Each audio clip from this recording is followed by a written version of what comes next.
Welcome to Animal Nonsense. I'm Jess. I'm David. You and I have been asked to perform at Victoria's Festival. Yeah. Which is a big music spoken word festival that happens in Portsmouth. There was something in your bio that I did not know about you, and it's blown my mind. Okay. And so I was born in Portsmouth. Yeah. I did not know that you were born in Portsmouth. Yeah, I was. I read that and I thought, huh?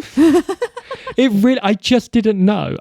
I just think that's so lovely and I'm really moved by it. I just think it's wonderful. Right, so now Portsmouth is on my mind. Recently, I went to see the Bournemouth Symphony Orchestra, Guildhall Square in Portsmouth, and they were playing a concert of the film music of Hans Zimmer and John Williams. I've been to this one, yeah. It was remarkable. It was outdoors, it was beautiful, hot day, it was really nice. I did have to reposition myself, though, at the interval. Okay. Because of the noise of some of the audience. A lot of talking away. You know, sometimes you're somewhere and someone decides to adopt you as their talking partner, even though you don't know who they are. And so right away, you know, the man nearby, who I do not know, was like, well, I'm not really much for one for orchestras, me. I think, right, you're in the right place then. Yeah. But the problem was that the music started, but the volume of the people around me does not go down. Right. This one man's engaging me in conversation. I don't really want to be bothered. Yeah. But that's the first bit of music they do. Harry Potter. The man next to me, right, so now a moment or two in, he goes, well, I know this one. It's the one with the mouse. The one with the mouse? And I thought, like, well, Scabbers. And then he goes, no, Mickey Mouse.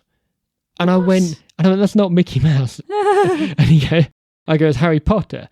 And he goes, no, he goes, and this was the bit that really blew my mind because he goes, no, he goes, it's Mickey Mouse and the Philosopher's Stone. Now that blew my mind to get. Let's merge them together. I bet he said it with absolute confidence as well. Got the Philosopher's Stone right. Yeah. But he got the Harry Potter wrong, which is in all of them. He got the entire franchise completely wrong. Yeah, and then he goes, no, it's Mickey Mouse. And he goes, that's how come he had to go to the school because he was a mouse. And I went, what? I went, well, what school is there that mice are going to? But then I thought, well, does he think that everyone else at Hogwarts was a mouse too? Yeah. Like there was just one mouse who was sent to Hogwarts and everyone else was like a human kid. And I go, no, look, I'm sorry, look, it was not Mickey Mouse. And then he goes, all right, well, how do you account for the words then? And I go, well, what words? And he goes, well, da da da da da da da. I am Mickey Mouse. Da da da da da da da da da da. I am Mickey. I'm Mickey Mouse. I'm Mickey Mouse. Da, da, da, da, da. And he's really building. And I'm thinking, all right, right, I hope we'll move on. Right, so now Harry Potter ends. You know, I don't really eat a lot. No. So now this is like an outdoor concert. Everyone's bought food from home. And but what often happened was the audience would wait for like a quieter number.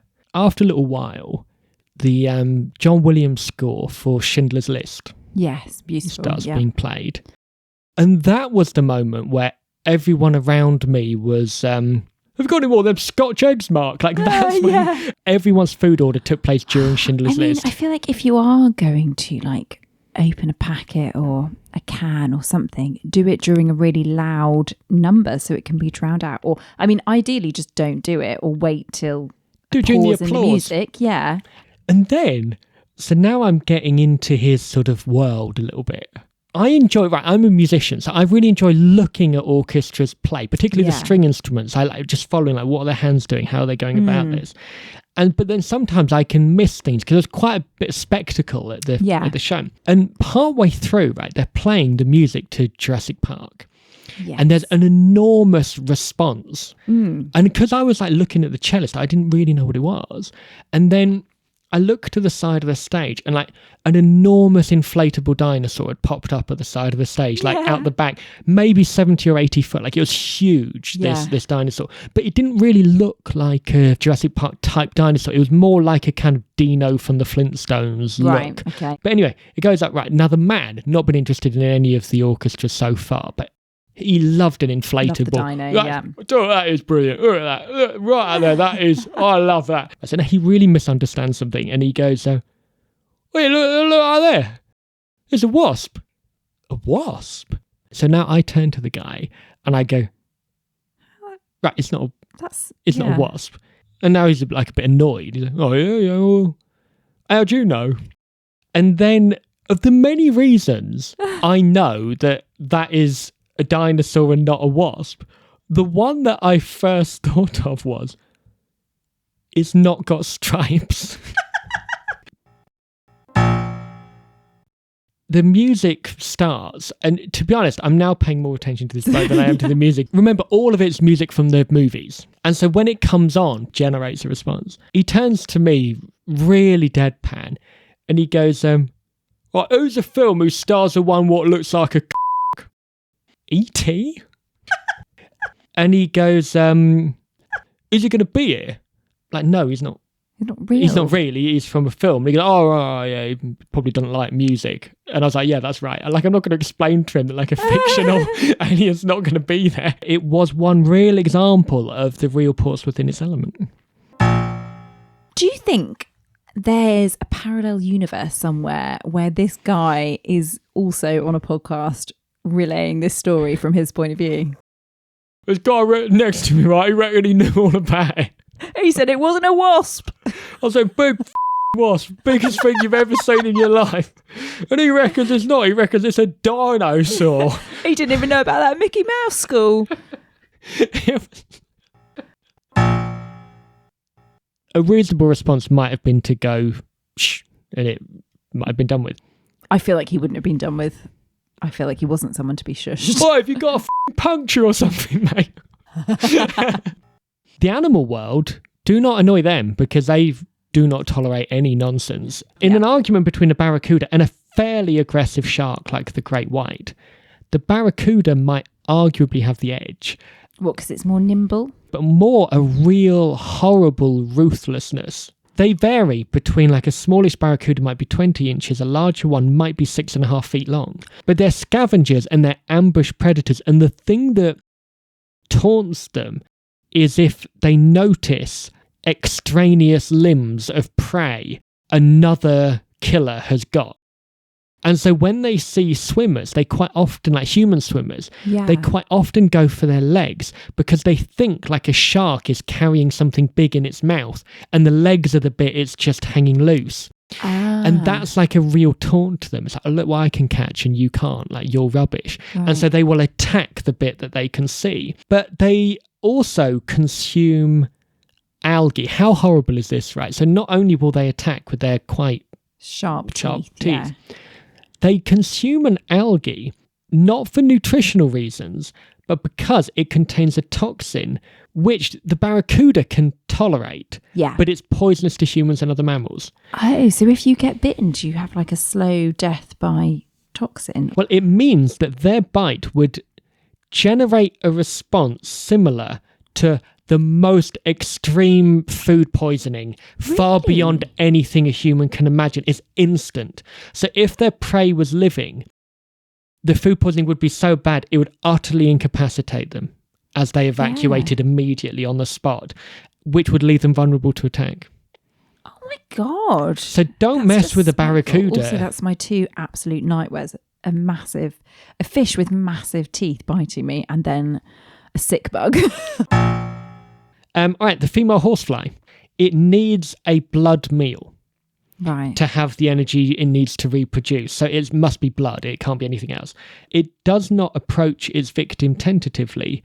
Boom, you're bitten. Like there's no messing around. Why do these animals exist? One rather evil element is that it has evolved to go for victims who cannot easily swat it away. And its mouth is almost like a Swiss Army knife. Like it can slice open a wound, enlarge it, and lap up the blood. Yeah. It also adds coagulants to keep it from clotting. Yeah. So it stays moist so they can carry on drinking it. It can be lapped up. Right. So as if that wasn't bad enough. Yeah. The horsefly is a real disease sharer by mixing bloods from victim to victim. Yeah. And so it's almost like an addict sharing a needle. So even if you recover from the bite, you've probably got disease. Why has this animal come into existence? Like, what purpose does it serve in the ecosystem? I can kind of get behind like regular flies because, you know, they get rid of the waste, don't they? And nothing would decompose if you didn't have flies. So much as I dislike a fly, it's kind of like a necessary evil, but that just is an evil, right? That doesn't seem to like I don't know what it's offering. Yeah, like it offers nothing good to the world. Early its careers do at school, it was just join our abject horror team. Yeah. The fire ant will bite your foot just for it being in the way, even if it could get round. It feels like you've been stung by a red hot needle over and over and over again for hours. Yeah. And they do not only attack humans. There are no known occasions of a fire ant and another type of ant ever being able to get along without regular attacks and incidents. Right, so they're just aggressive, like if another ant is in its territory. What it really reminded me of, though, I don't know if you've ever watched Coronation Street. Yeah, like I've dipped into it. Yeah. Might you be able to explain what Coronation Street is? It's a really long-running soap set in Manchester. It's very northern, isn't it? Really been on a long time. And how it reminded me was, so the fire ants, I remember now, the fire ants and any other type of ant do not get on. Yeah. And what that made me think of was on Coronation Street, how the regulars of the fictional northern location, Weatherfield. Yes. It reminded me of how they behave when a new person enters who's from the south of England. Yes. Right, don't come knocking on my door with your southern ways and your shifty attitude. We're honest people up here. All we do is love one another. We've got real clean hearts and clean minds and a sense of community. So go on, bugger off back down south. Like every time there's someone from the south, they hate them. And what's interesting is there's a few character types that are always from the south. So if you're a police officer and you're in Coronation Street, it's always... Doof, doof, doof. Hello, I'm PC from the south. Don't trust him. Don't let and or it's a journalist. Oh, and right, yeah. Oh, yeah, I've just come round to ask you a few questions from the Daily Big Paper in the south. Basically, it's the villains. And don't you find often in American TV shows, the villain is often a Brit as well, but always a very well-spoken, received pronunciation Brit.